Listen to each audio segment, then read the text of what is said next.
for me, the teachings resonate like open doors, in the sense that when I first heard the Guruji, whom I didn't know, what he said was like if I had taken what I had inside and what I had lived and I had experienced, and he would give words to it. He would give legitimacy to it. So anything resonates, both when he talks in abstract terms, so more spiritual terms, and when he links it to the daily experience. And that's the beauty of his teachings. What resonates is that you can really live. Yeah, it's lived experience. His teachings are lived experience. So they are not words. That I think that's why they resonate so much. And maybe I'm lucky because I have lived enough also to experience life. Somehow the way he teaches, so I feel so lucky that I bumped into Guruji, and I could find sometimes the loneliness of an experience of trying to live your life spiritually, but the way Guruji teaches. So whatever you do it with intention. And sometimes I've been feeling so lonely because around me it was not exactly the same. And then I come here, I hear Guruji, and then I felt like taken in the arms of something vast. And so I felt home, basically. I felt home from day one. One of the groundbreaking elements of his teachings is transcending. Whatever happens to you, you transcend. You turn it to your favor. And no matter what, it's an opportunity. It's an opportunity, and you don't spend time complaining. You just face it, take it what it is, go through it, and somehow let it go, and so you transcend, and you do this leap, this step forward, but inside of you. But what I also like about the teaching is that the other element is that actually there is no difference between your inner life and your outer life. This is also, sometimes you say, oh, my inner life, and then outside you give yourself a kind of permission to do whatever you want, and then you go back and whine and complain and beat yourself up because you couldn't live up to your... But actually there is no difference between inner and outer life. So that's another element. The other element for me is that we are born not in a family, but not in a biological family, but in a family of consciousness. And this is an element that I've used. I have 3 children, so my middle children is quite has been quite confronting during teenagehood, and she has often said that she felt like she didn't belong, and so I said that that's normal not to belong, because as Guruji says, we are not born into a family. So don't feel guilty if you feel confrontational. No, because if you are not born into, look for your family of consciousness. Go out. You don't have to. So that for me was also, as a parent, but something to share with a so-called difficult child. That was powerful. Everything since then, I was reflecting the other day here during the stay here, that everything calmed down when I think she heard that. So another element is the vision-based inheritance, vision-based legacy. So what you leave behind is something related to the vision. You don't leave material stuff behind, but something based on the vision, how you want to live and how you have lived. That you can leave behind as a legacy. The fact that love is a one-way traffic, that you don't have to wait for love before start loving, and you don't have to expect anything. So that's also something which is also for me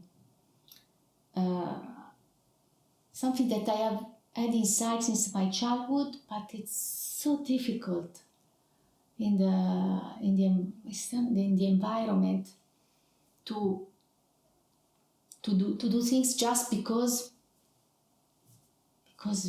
you know you love human beings, you love what you do, you love you want to contribute, and you don't expect anything. And sometimes it's difficult because people may misunderstand, or and it's so liberating to be able to love, to give, be committed, dedicate time, space, including financial resource, anything, and then you disappear. You don't need to.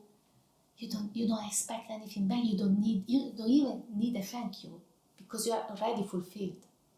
So unconditional love is really one way try. I like when one morning I opened the daily blessing and it was love is one way traffic. That was so beautifully said and so practically said, because everybody can picture a one-way road. But if you apply it to love, what does it mean? So that's really liberating. That's really liberating. And also, when he said that happiness is basically is a byproduct of peace. It's not happiness is nothing in itself, but it's and all the steps that love, beauty, peace, and then happiness is just a byproduct. It's nothing in itself, but it's peace. I think the teaching of Guruji is universal, and it's timeless in a sense. Of course, in such transitional times, because I think this is a major transition in history we are going through. His voice, I think it's really timely what he says. I mean, his voice could be even more heard than if it had been in the pre-COVID way of living. Because I think COVID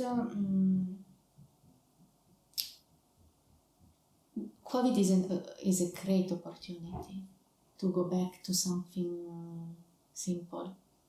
And what I love also about Guruji is that he says that what he says is simple, and it's true, but it's not so. Simplicity is not being a simpleton. Simplicity is being at the core of what really matters in life. So the issue of life and death, how do you want to die, because this determines how you are going to live. So, and I think in these times of transition, his teaching actually could be a great light on humanity. I think it's a great contribution. It's a great contribution. Probably the greatest, because I don't think at the moment there is on planet Earth somebody who is providing the clarity and living and sharing the experience of living in the same way. So, because Guruji is not simply talking or teaching or because he has a special connection with God or a revelation which is done in a corner in a quiet place. No, his teaching is really anchored into real life. That's his, I think, its greatness, his vastness. I think that's it's very difficult to find words for that unless you come and experience in his presence this ability to move from very practical things, and then the same practical things he uses to explain and to bring his teaching. So it's anything is teaching with Guruji. That's what I mean. So I think this is the right voice at the right time. No big fuss, no big simplicity, but to the core, and using what the life offers daily, on a daily basis, every opportunity. You love, you give, you share, you care without expecting anything. That's really reinforced. I really feel free, like liberated with respect to that.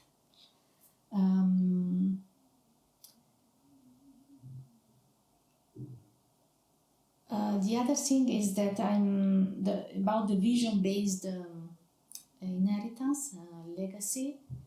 I'm trying to look at what I have and what do I want to do with that. And usually I don't need a lot. I don't come from a background who had a lot, but I have more than what my background. I was lucky enough in life, and in those terms. So what do I do with that? Because I will not take it with me one day. So it helps me in preparing for this. I'm not there yet because there are still a lot of things ongoing, but still I'm looking also at what I have with detachment.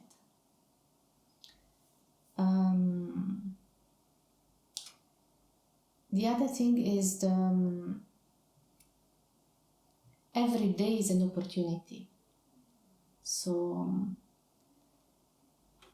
every day is a new day in life. So it's like being born again.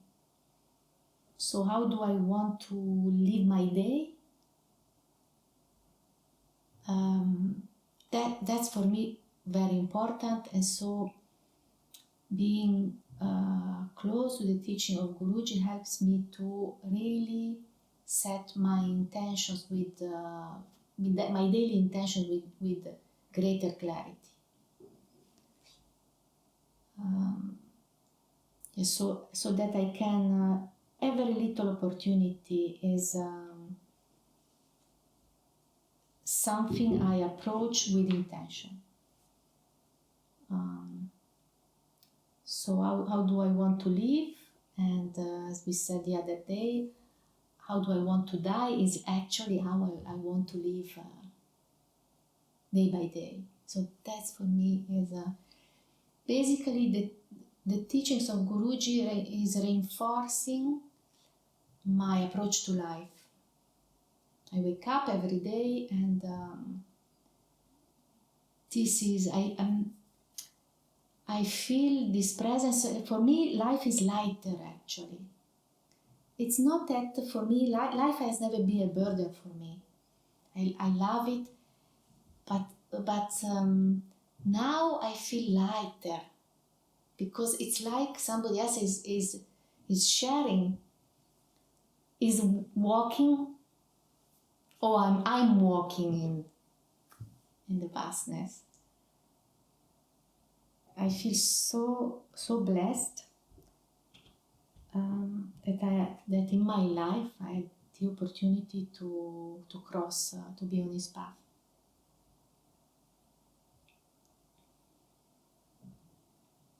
And this you cannot, you can perceive only staying here in his presence and just in silence and connect and feel. It's really, I don't have the words to explain what it is, but you are in the presence of, if I would say a saint, I would connotate, and so I wouldn't like to use that, but the mystical dimension of Guruji's presence is, Guruji's life is really something that is a great gift, and I would have never expected in my life. It was beyond my understanding. And this is for me is each time, sometimes it happens to me that I, during his teachings but even I had a conversation with him, and at some point I feel that we are in another space. And each time I'm moved. So if sometimes you see me that it seems I'm crying, but it's because I'm connecting with this, the vastness of its life, presence, experience. I wouldn't even know how to call it. Or we call me the mystical, this mystical experience, this mystical dimension. So for me, it's really something, I feel so blessed, so blessed. And at the same time, I really love his great humanity. I really, and the two coming together. I think this is a blessing that we have. Yeah. Thank you. Thank you for sharing.